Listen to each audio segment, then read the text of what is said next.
Hello friends, welcome back my new video. आज हम इस वीडियो में सीखने वाले हैं कि हम किस तरह से माइक्रोसॉफ्ट एज ब्राउज़र में किसी भी सर्च इंजन को डिफ़ॉल्ट सर्च इंजन के तौर पर इस्तेमाल कर सकते हैं। माइक्रोसॉफ्ट सर्च इंजन में बिंग एक डिफ़ॉल्ट सर्च इंजन होता है जो पहले से ही सिलेक्टेड होता है। तो आज हम गूगल सर्च इंजन को सिलेक्ट करके देखेंगे कि हम किस तरह से चेंज कर सकते हैं। आपने माइक्रोसॉफ्ट ब्राउज़र ओपन करने के बाद यहाँ पर राइट साइड पर कॉर्नर में आपको 3 डॉट नज़र आएंगे। आपने यहाँ पर क्लिक करना है और सेटिंग को ओपन करना है। जैसे ही आप सेटिंग को ओपन करेंगे आपको लेफ्ट साइड पर प्राइवेसी सर्च एंड सर्विसेज का एक ऑप्शन नज़र आएगा। आपने इसे ओपन करना है। जैसे ही आप इसे ओपन करेंगे तो आपने यहाँ पर स्क्रॉल डाउन करके सबसे नीचे जाना है। सबसे नीचे आपको एड्रेस बार एंड सर्च का एक ऑप्शन नज़र आएगा।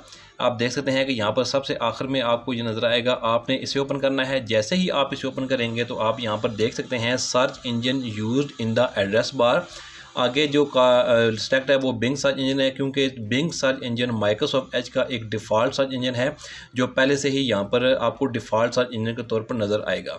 तो मैं सबसे पहले आपको यहाँ पर सर्च करके दिखा भी देता हूँ कि यहाँ पर बिंग सर्च इंजन हमारे माइक्रोसॉफ्ट एज में डिफ़ॉल्ट सर्च इंजन के तौर पर काम कर रहा है।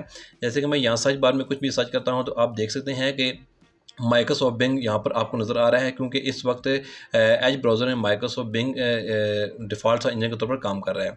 मैं यहाँ पर गूगल को सिलेक्ट करूँगा और गूगल सर्च सेलेक्ट करने के बाद इसके बाद यहाँ पर जो भी नीचे सेटिंग है वो आपने ऐसे ही रहने देना है।